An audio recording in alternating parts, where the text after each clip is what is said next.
Nadreen अस्सलाम वालेकुम। Inside news के नए प्रोग्राम के साथ मैं हूं इब्राहिम राजा और आज हम आपको बताएंगे कि सऊदी शहजादे ने army chief general Qamar Javed Bajwa के बारे में क्या हैरानकुन बयान दिया।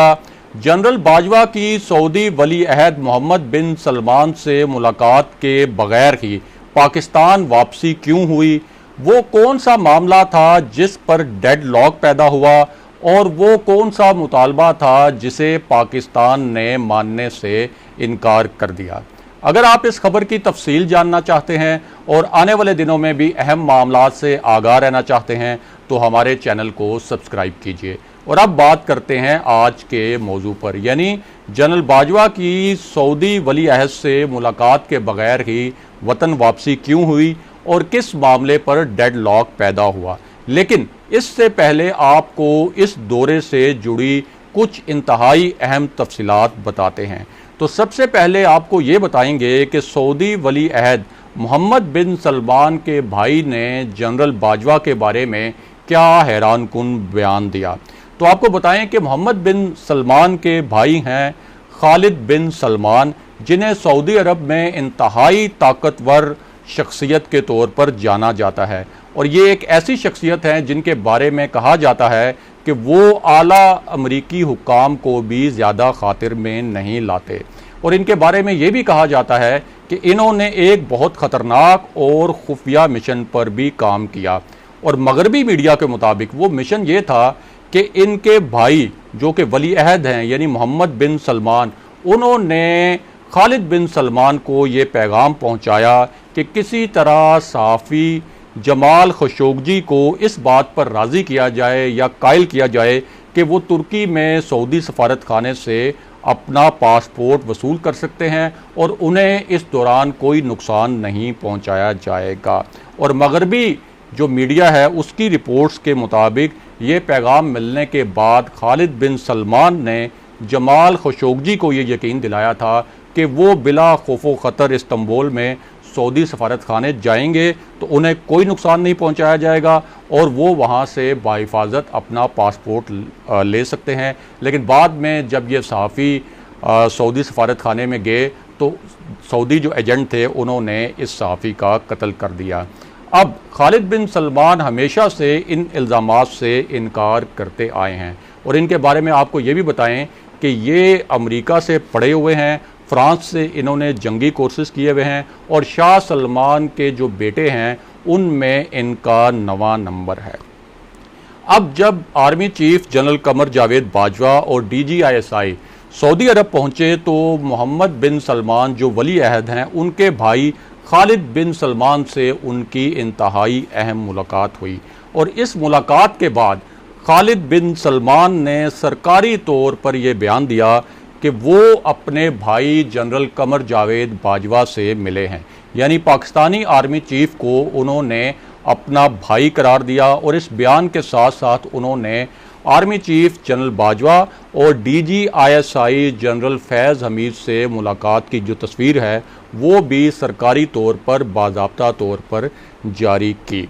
और अब आपको बताते हैं कि जनरल बाजवा की मोहम्मद बिन सलमान से मुलाकात क्यों ना हो सकी और वो कौन सा मामला था जिस पर पाकिस्तान और सऊदी अरब के दरमियान डेडलॉक है। लेकिन इससे पहले आपको इस पूरे मामले का एक मुख्तसर और अहम पस मंज़र बताते हैं ताकि आपको ये पूरा मामला आसानी से समझ आ सके। तो आपको बताएं कि सऊदी अरब का इंतहाई करीबी इत्तेहादी UAE, जिसने चंद रोज़ पहले इसराइल के साथ डील की है, इसके बानी शेख जायद ने पाकिस्तान एयरफोर्स से दरख्वास्त की थी कि वो UAE की एयरफोर्स बनाने में मदद करे। और हैरानकुन बात आपको ये भी बताएं कि जो UAE की एयरफोर्स है उसके पहले चंद सरबराहान यानी उसके एयर चीफ्स जो थे वो पाकिस्तानी ही थे। इसके अलावा पाक आर्मी ने UAE की जो कमांडो बटालियंस हैं उनको भी ट्रेनिंग दी। इसी तरह 2018 में जब सऊदी अरब की सलामती को शदीद ख़तरात लाहक थे तो सऊदी अरब ने पाकिस्तान से दरख्वास्त की थी कि पाकिस्तान फ़ौरन इजाफ़ी फ़ौजी दस्ते सऊदी अरब भिजवाए और पाकिस्तान ने इस दरख्वास्त पर इजाफ़ी फ़ौजी दस्ते सऊदी अरब भिजवाए थे। इससे पहले ईरान इराक जंग के दौरान भी सऊदी अरब को किसी हमले से बचाने के लिए तकरीबन 20,000 पाकिस्तानी फौजी जो हैं वो सऊदी अरब में तैनात रहे। और इसके साथ साथ ये भी अहम है कि सऊदी अरब पाकिस्तान से असलहा और दीगर दिफाई साजो सामान खरीदने वाला सबसे बड़ा मुल्क है।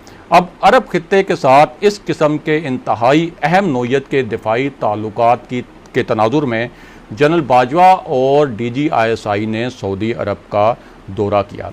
अब सऊदी अरब के पाकिस्तान से क्या 3 मुतालबात थे। एक तो ये कि पाकिस्तान तुर्की के साथ अपने ताल्लुकात को बिल्कुल महदूद करे। वो तुर्की जिसने पाकिस्तान को 41 F-16 तैयारे अपग्रेड करके दिए थे, उनके इंजन भी रीन्यू किए थे और इन तैयारों के स्पेयर पार्ट्स भी पाकिस्तान को दिए थे। और वो तुर्की जिसने कश्मीर के मसले पर आलमी फोरम्स पर भरपूर तरीके से आवाज़ उठाई और खुलकर 2 टोक तरीके से पाकिस्तान के मौक़िफ़ की और कश्मीरियों के मौक़िफ़ की हमायत की। और उसके नतीजे में नरेंद्र मोदी ने तुर्की से इंतकाम भी लिया, यानी तुर्की को सफारती सतह पर भी बहुत नुकसान पहुंचाया और जो माशी मैदान है उसमें भी तुर्की को नुकसान पहुंचाया। और तुर्की के साथ एक बहुत बड़ी जो डिफेंस डील थी भारत की, उस डील को भी भारत ने कैंसिल कर दिया। दूसरा मुतालबा ये था कि पाकिस्तान तुर्की के साथ मिलकर किसी भी आलमी कॉन्फ्रेंस की मेज़बानी ना करे, ना ही दोनों मुल्क जो हैं वो मिलकर कोई आलमी कॉन्फ्रेंस करवाएं। यानी पाकिस्तान और तुर्की किसी नए इस्लामी ब्लॉक के बारे में तसव्वुर भी ना करें, सोचें भी मत। तीसरा मुतालबा ये था कि सऊदी अरब और कतर के दरमियान जो एक बहुत ही संगीन तनाज़ा था और जो तनाज़ा अब भी मौजूद है, उसमें जो पाकिस्तान की मतवाज़न पॉलिसी थी दोनों मुल्कों के लिए, वो भी सऊदी अरब के लिए कोई ज़्यादा काबिल कबूल नहीं है। चौथा मुतालबा ये था कि सऊदी अरब जो है, चूँकि उसने हमेशा मुश्किल जो पाकिस्तान पर वक्त आए उनमें पाकिस्तान की माली मदद की, माशी मदद की, तो सऊदी अरब ये चाहता है कि पाकिस्तान ईरान के मामले पर वाज़े तौर पर सऊदी अरब को फोकियत दे और वाज़े और 2 टोक मौक़िफ़ अपनाए कि सऊदी अरब और ईरान के ताल्लुकात के तनाजुर में पाकिस्तान सऊदी अरब के साथ खड़ा हुआ है। और सफारती ज़राए के मुताबिक पाकिस्तान को ये पैगाम भी पहुँचाया गया कि अगर पाकिस्तान सऊदी अरब के ये मुतालबात तस्लीम कर ले, ये मुतालबात मान ले, तो पाकिस्तान का जो माशी पैकेज है वो भी बहाल कर दिया जाएगा और पाकिस्तान को जो उधार पर तेल की सप्लाई थी जो कि पिछले कोई 2.25 महीने से बंद है, उस सप्लाई को भी बहाल कर दिया जाएगा। अब पाकिस्तानी जो क़यादत है उसका मरकज़ी नुक्ता ये था कि सऊदी अरब और OIC मसला कश्मीर पर 2 टोक मौक़िफ़ अपनाएं, क्योंकि इस मामले पर किसी भी किस्म का समझौता करना पाकिस्तानी हुकूमत के लिए और पाकिस्तान की अस्करी क़यादत के लिए मुमकिन ही नहीं।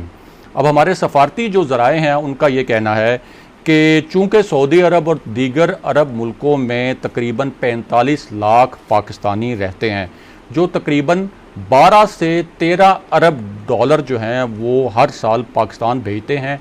और ज़र मुबादला भेजने की ये जो शरह है, इसमें तहरीक इंसाफ के दौर में बड़ी तेज़ी से इजाफ़ा भी हुआ है। तो इस पूरी सूरत हाल में सऊदी अरब के साथ ताल्लुकात को पेचीदा करना या ख़राब करना या मुकम्मल तौर पर ख़त्म करना पाकिस्तान के लिए किसी भी सूरत मुमकिन नहीं होगा, क्योंकि पाकिस्तान के जो माशी हालात हैं वो इसकी इजाज़त नहीं देते। लेकिन इसके बावजूद वज़ीर-ए-आज़म इमरान खान और अस्करी क़यादत की जानिब से सऊदी अरब को ये पैगाम बड़े ही वाज़ेह अल्फाज में भिजवाया गया है कि पाकिस्तान के लिए कश्मीर को नज़रअंदाज करना मुमकिन नहीं। अब दूसरी जानिब जनरल बाजवा और सऊदी वली अहद मोहम्मद बिन सलमान की मुलाकात क्यों नहीं हो सकी, इसकी 2-3 वजूहात बयान की जा रही हैं। एक वजह तो ये बयान की जा रही है कि एक कोरोना की सूरत हाल है और कुछ सेहत के मामलात हैं जिसकी वजह से मोहम्मद बिन सलमान और army chief general Qamar Javed Bajwa की मुलाकात नहीं हो सकी। तो यहाँ ये आपको बताना ज़रूरी है कि जब भी इस किस्म का कोई हाई प्रोफाइल विज़िट होता है, जब भी यानी इस किस्म का कोई आला सतह का दौरा होता है, तो उसमें जो मुलाकातें होती हैं वो पहले से तय हो जाती हैं। यानी ये पहले से तय हो जाता है कि कौन किस से मिलेगा। इसका मतलब ये है कि मोहम्मद बिन सलमान से हमारी जो असली क़यादत की मुलाकात है, वो मुलाकात जो है वो शेड्यूल का हिस्सा ही नहीं थी। इसलिए ये कहना कि मोहम्मद बिन सलमान ने मुलाकात से इनकार कर दिया, ये शायद कोई बहुत ज़्यादा मुनासिब बात नहीं होगी। ताहम कुछ तज्ज़ियाकार इस मामले पर सवालात उठा रहे हैं और कुछ नुकात भी उठा रहे हैं और इस पर कुछ चहमगोइयाँ भी हो रही हैं। नाज़रीन, आज के प्रोग्राम के लिए बस इतना ही। अगले प्रोग्राम तक के लिए खुदा हाफिज़।